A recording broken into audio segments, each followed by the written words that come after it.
Naghahanap ka ba ng cheapest sodium ascorbate?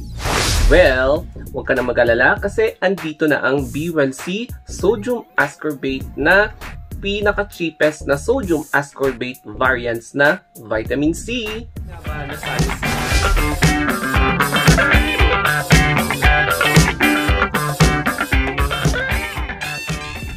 Dati, yung mga nabili kong sodium ascorbate is nagkakahalaga between 6 to 7 or 6 to 9 pesos per capsule. So noon, akala ko yun na yung pinakamura na sodium ascorbate variants. Kasi nga, medyo bihira noon ang sodium ascorbate dahil katamihan ng mga vitamin C is mga ascorbic acid. Pero ngayon, na-discover ko na ang B-Well-C na laging parang sinasuggest sa akin sa mga comment section na dapat kong itry is mga 4 to 5 pesos per capsule. Kaya nagulat ako, ang mura pala nito. Tapos, pinakamurang branded na sodium ascorbate na pwede mo mabili in the market. So, nagulat talaga ako. Hindi ko ine-expect na ganito yung price ng B-Well-C. And speaking of yung chemical na name niya na sodium ascorbate, mas effective to kaysa sa counterpart niya na ascorbic acid. Why? This is a non-acidic vitamin C na walang contraindication sa tiyan mo, lalo na sa mga kapatid nating may mga problema sa tiyan. Ayan. Kaya safe ito kapag iti-take mo siya even before taking a meal or a snack. O, diba? And in this vlog, we will feature itong B-Well Vitamin C. Tapos, ang effect nito sa akin, ang talagang napansin kong effect nito is number 1, yung insomnia mo, parang medyo masasolve ng konti. Or kapag may severe insomnia ka talaga na hindi ka makatulog, ito ang natatapat na pwede sa iyo. Kasi pag tinitake ko to, after a few minutes, ayun, pwede na akong matulog kasi parang nakakaantok na talaga yung feeling. Secondly, since non-acidic siya, safe na safe talaga siyang inumin sa tiyan. And then, syempre, non-acidic siya, tapos vitamin C pa. Pinapaboost talaga niya yung immune system mo na panlaban sa mga communicable diseases such as COVID-19. Kaya, I really recommend this product sa inyong lahat. And now, we will be talking about the price, kung magkano ito. So, kung may papakita ko dito, is yung nabili ko sa Lazada. Although, available siya, alam nyo, available din siya sa mga drugstores such as Mercury or sa Mercury Drugs at St. Joseph Drugstore. And, ayan, pwede mo mabili sa halagang 80 to 86 pesos. Similar din dito sa online kapag wala ka talagang time na lumabas. Ayan. So, 168 pesos yung per pack. Tapos, plus 2 na capsule na free. Kaya, makakamura ka talaga dito. So, pag COD kasi, syempre, may patong siya na 60 pesos, 65 pesos. Kaya, naging 244 yung price niya. O, diba? Yung seller information is, ayan, Network Solutions. As in, ang daming bumibili sa kanya. Ang dami niyang stocks. 5-star yung rate niya. And talaga namang subok na seller talaga ito. Kaya, I recommend this person. I recommend this seller. And, tignan nyo na lang sa Lazada or sa Shopee. Kaya, i-flip back natin itong camera para makita natin yung close-up view ng product na ito. O, diba?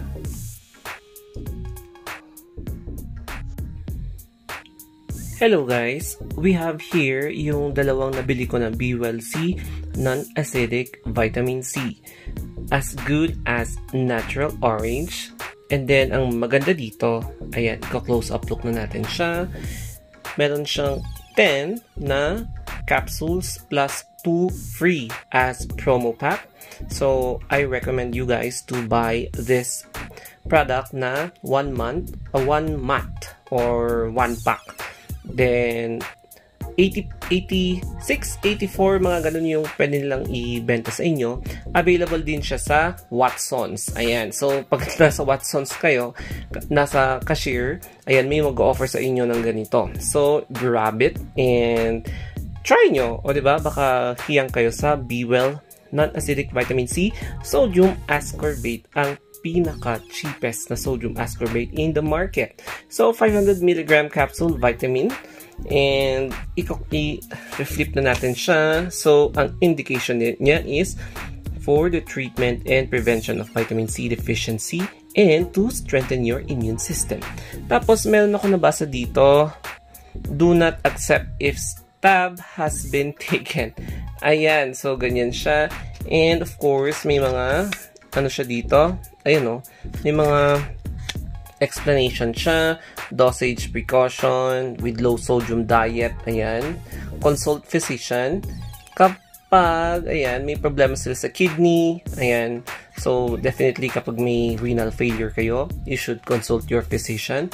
And then, ano pa ba? So, we have here dosage. Take 1 to 3 capsules a day.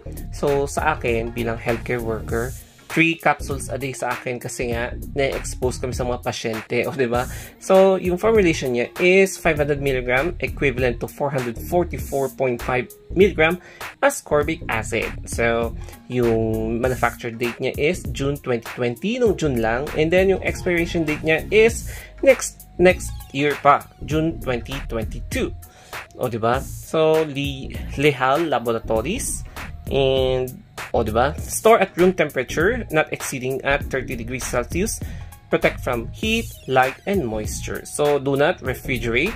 See pack backprint for more information. And then, ayan yung glass. And, syempre, andito yung itsura ng capsule. So, meron siyang additional 2 capsules.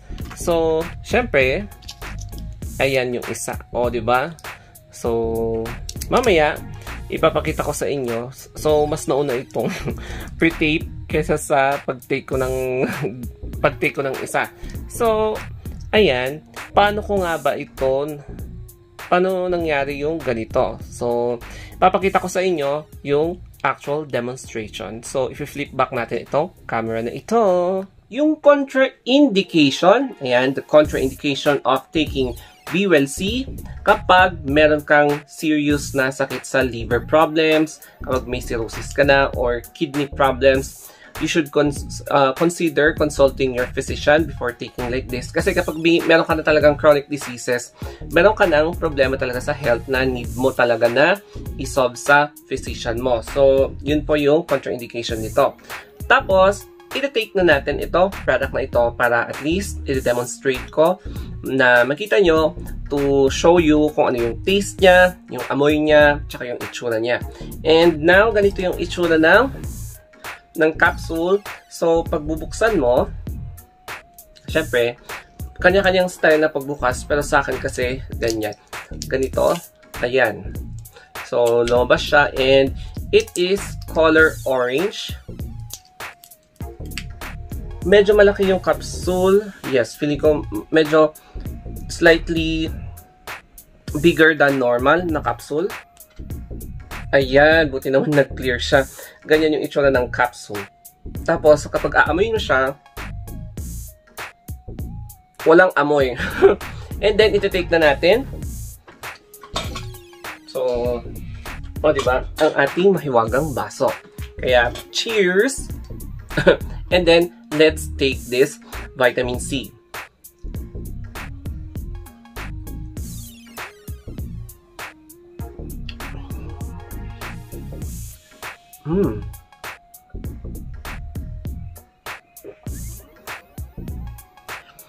Alam mo yon, meron siyang konting citrusy flavor.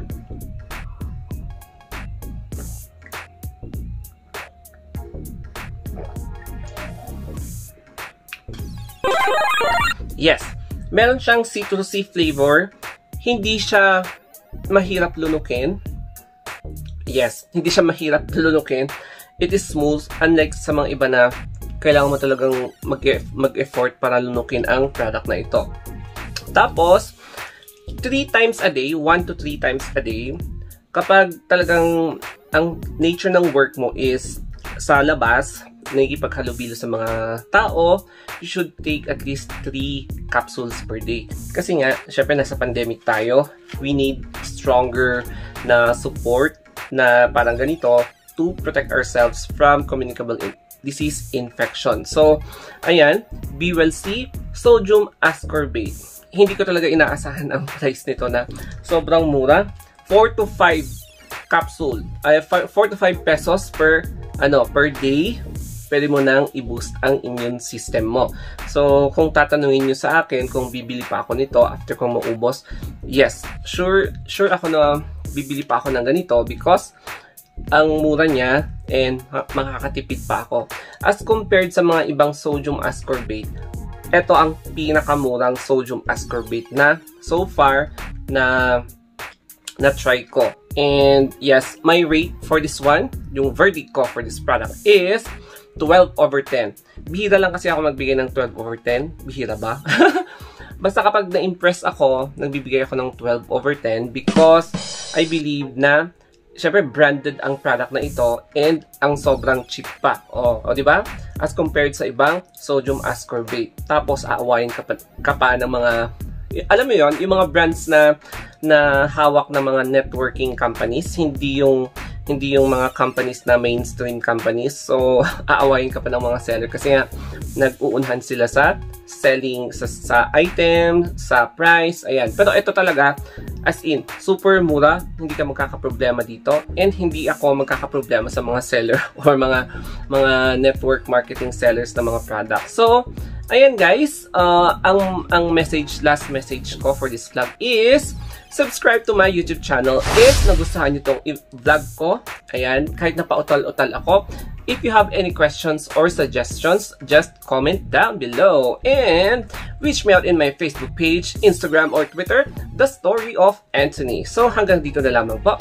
Thank you guys. Keep safe, huwag maging pasaway, and I love you all. Mwah!